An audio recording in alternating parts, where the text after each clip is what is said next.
A superpower is not supposed to get pushed backward by the neighbor it has spent years treating as economically dependent, and yet that is exactly what happened. What looked on the surface like another Trump tariff escalation turned into something much more dangerous for him. A demonstration that force is not the same thing as control, because control means you apply pressure and the other side bends. What just happened with Canada showed the opposite. Trump applied pressure. Canada did not simply absorb it, and the pressure started traveling back into the American system. That is the real story here, and that is the thesis from the beginning. This is not just about tariffs, not just about a bilateral dispute, and not just about political theater between Washington and Ottawa. This is about a failed leverage strategy. Trump approached Canada as if it were a weaker counterparty with no meaningful room to maneuver, but Canada's response exposed the flaw in that assumption.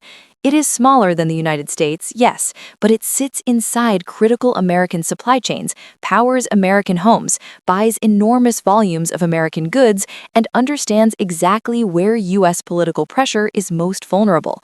The result was not submission. The result was blowback. To understand why this matters, start with the absurd premise that helped justify the first move. When the Trump administration proceeded with 25% tariffs on Canadian exports and 10% tariffs on Canadian energy, the public rationale leaned heavily on border security and fentanyl.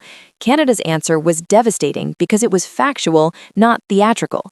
Ottawa pointed out that less than 1% of the fentanyl intercepted at the U.S. border comes from Canada, and that Canadian authorities had already launched a $1.3 billion border plan, created a fentanyl czar role, and saw a 97% drop in January 2020 fentanyl seizures from Canada compared to the previous month.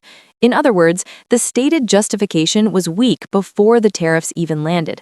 That matters because bad justifications produce bad strategy. If the official reason is unstable, then the policy stops looking like disciplined statecraft and starts looking like coercion in search of a pretext. Canada understood that immediately. And once you understand that the other side is operating from impulse more than architecture, you stop defending passively and start targeting the mechanics beneath the impulse. That is what Ottawa and, just as importantly, the provinces began to do. The first Canadian answer was not symbolic, it was structured. Ottawa announced 25% retaliatory tariffs on $30 billion in U.S. goods immediately, with a path toward $155 billion if U.S. tariffs remained in place. The product list was chosen for pain and divisiveness: orange juice, peanut butter, wine, beer, coffee, appliances, apparel, footwear, motorcycles, cosmetics, paper products. This was not random. It was a message. If Washington wanted to turn integration into a weapon, Canada could turn consumption, exports, and state-level political exposure into one too. But here's what matters even more. Canada is not an external rival sitting outside the North American production system. Canada is inside it, deeply inside it. The U.S. Trade Representative says U.S. goods and services trade with Canada totaled about $99 billion in 2024, and the U.S.-Canada relationship supports integrated supply chains in autos, textiles, and energy. Every day, roughly $2.5 billion in goods and services crosses the border. That means when Trump attacks Canada economically, he's not striking a distant adversary.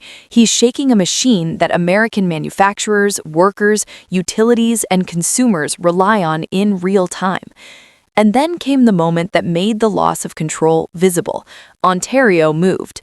The province imposed a 25% surcharge on electricity exports to New York, Michigan, and Minnesota. Premier Doug Ford said generators exporting to the U.S. would add a $10 per megawatt-hour surcharge. Word is reported that Ontario's electricity exports serve about 1.5 million homes in those states, and that the surcharge could generate hundreds of thousands of Canadian dollars per day. That was the turning point, because electricity is not a talking point. It is not an abstract line on a spreadsheet.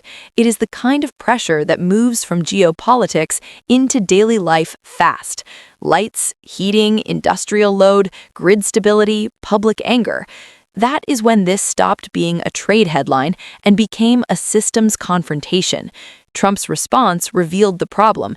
He did not answer with calm leverage. He answered with escalation. He threatened to double tariffs on Canadian steel and aluminum to 50%. But within hours, after Ontario agreed to suspend the surcharge and head to Washington for talks, the White House backed down from the 50% figure and reverted to the previously planned 25% tariffs. Just like that, the image of dominance cracked because the sequence was unmistakable. Canadian counterpressure appeared. Trump escalated emotionally, then reversed. That is not command. That is fragility. And if you follow this channel for the hidden mechanics behind power, this is the kind of moment worth paying attention to. Because what Canada showed here is that even a smaller country can destabilize a larger country's coercive strategy if it understands where the larger system is exposed. So if you value this kind of analysis, subscribe now, because the next phase of this story is not going to be smaller. It is going to be more structural. Now, look at what changed after that electricity confrontation. Canada's response became more precise, more industrial, and more strategic. On March 13th, Ottawa imposed 25% reciprocal tariffs on $29.8 billion in U.S. goods, including $12.6 billion in steel products, $3 billion in aluminum products, and another $14.2 billion in goods like tools, computers, servers, display monitors, sports equipment, and cast iron products. This was dollar-for-dollar retaliation against U.S. steel and aluminum tariffs. Not a theory, a result. Canada was telling Washington that if you want to fight on metals and manufacturing, then we will make sure your producers, your supply chains, and your downstream industries feel it too. And this is where the story becomes more serious, because the sectors involved are not decorative sectors. Canadian officials explicitly argued that Canadian steel and aluminum are essential to North America's manufacturing base, energy future, economic security, and national security, including defense, shipbuilding, and automotive production. Once those sectors are weaponized, the political promise of toughness collides with the operational reality of cost. Tariffs stop looking like strength when factories pay more, component flows slow down, and producers discover that there is no clean line between hurting Canada and hurting themselves. Canada also understood something else that is easy to miss if you only watch the federal headlines. Retaliation was not being designed purely for economic symmetry. It was being designed for political asymmetry. A Wilson Center analysis found that Canada's proposed retaliation appeared to hit a broad range of states, but with disproportionate exposure in red states, and especially politically sensitive battleground states. In other words, this was not just trade policy, it was map-aware pressure. Canada was signaling that if Washington wanted economic nationalism, it could experience electoral nationalism in return. That is a brutal response because it shifts the battlefield from border rhetoric to domestic political pain inside the United States. Then came autos, and autos are where North American trade wars become self-harm at industrial scale.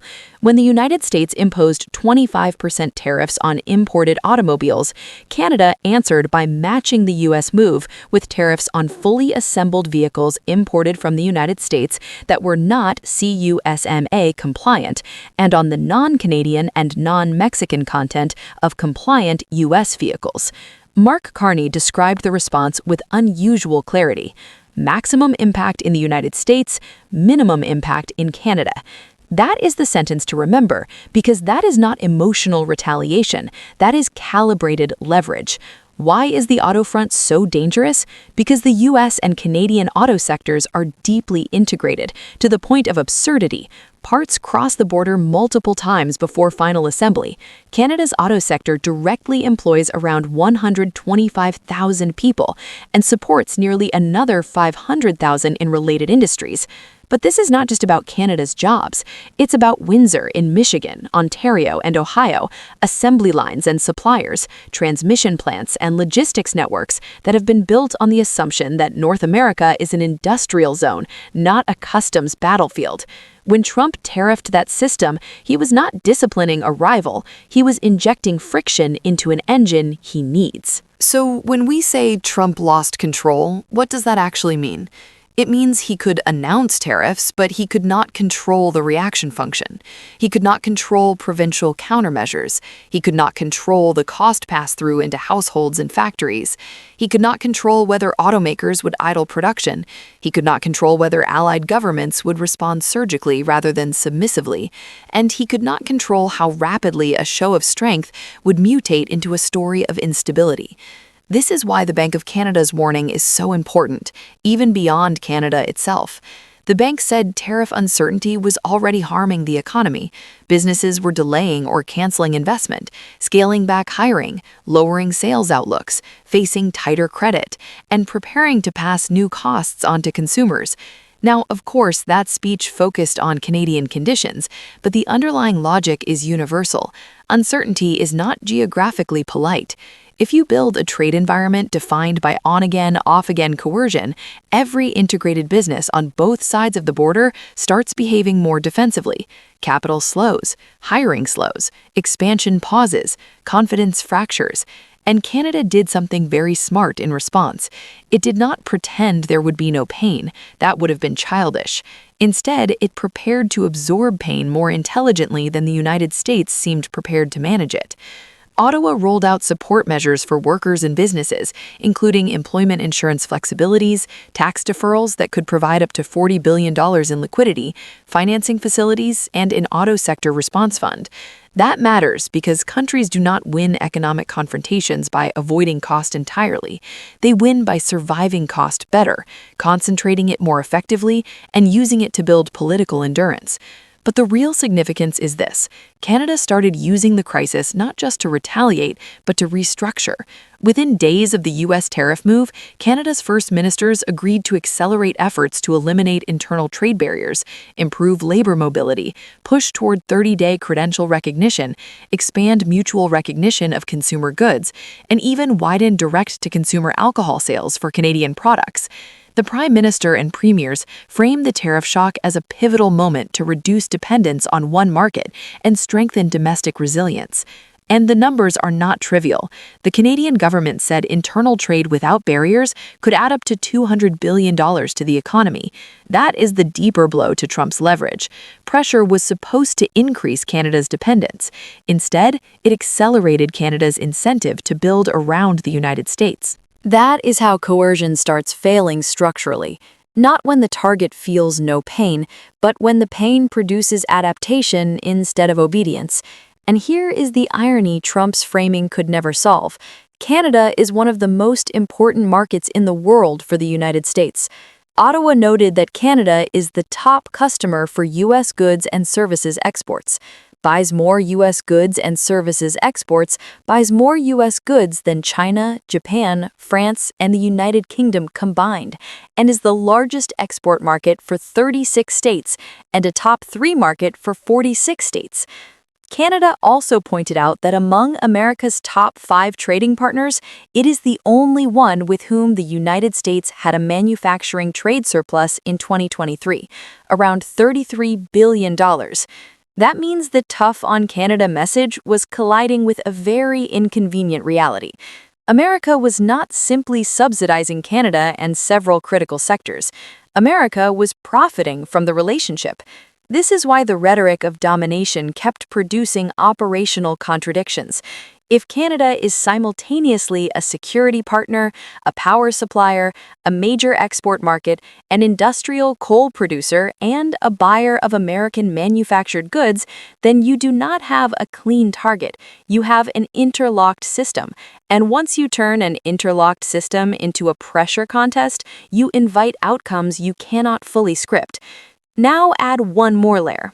The tariff struggle was never purely executive after that. As the year continued, the legal and political foundation of Trump's tariff posture became shakier. AP's timeline notes that U.S. courts moved against large parts of the sweeping tariff regime even as appeals kept some measures in place. That matters less for the legal technicalities than for the strategic message.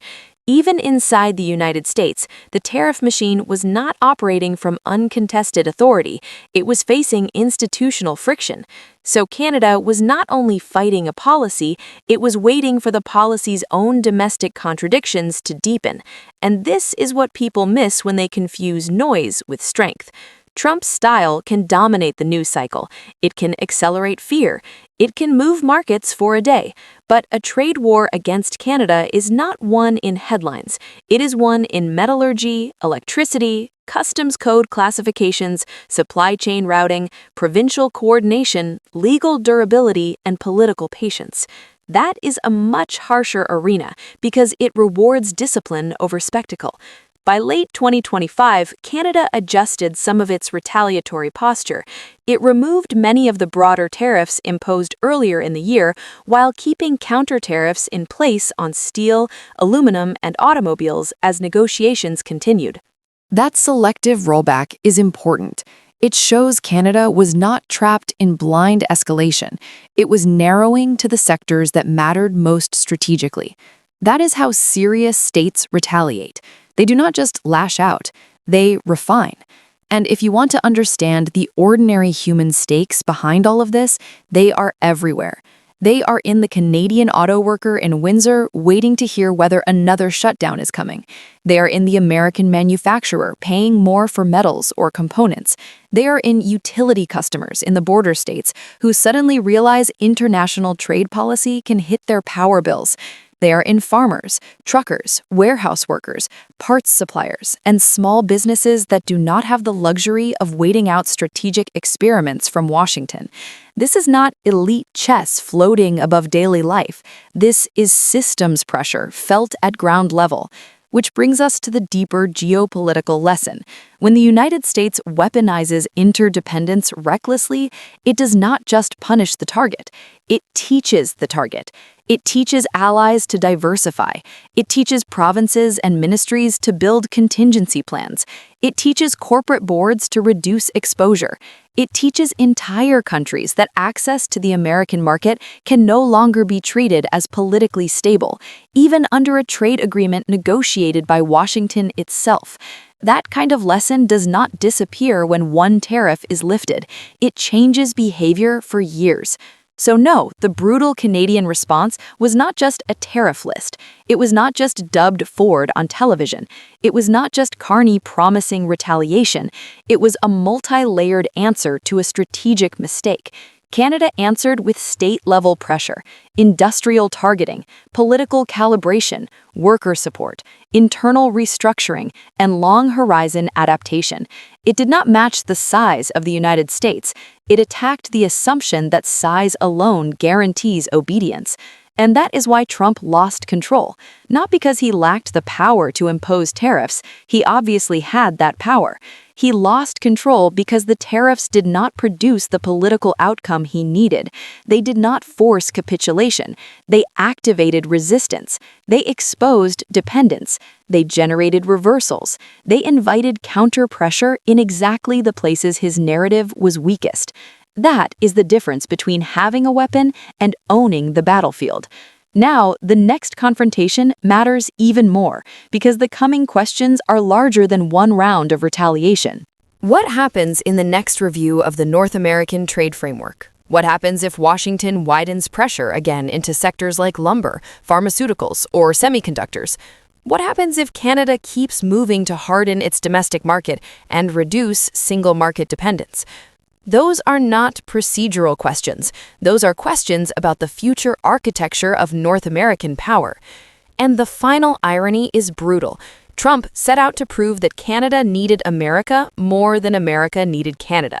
What this episode actually showed is that dependency in an integrated system runs both ways. And when the weaker-looking side understands the structure better than the louder side understands it, the loud side can start losing control very quickly. So here is the question for you. Did Canada simply retaliate, or did it expose a permanent limit to Trump's entire coercive model of trade and power? And if you want more analysis on the next phase of this fight, from the next tariff threat to the next North American rupture, subscribe. turn on notifications, and stay close, because this story is not over. It is moving from confrontation into consequence.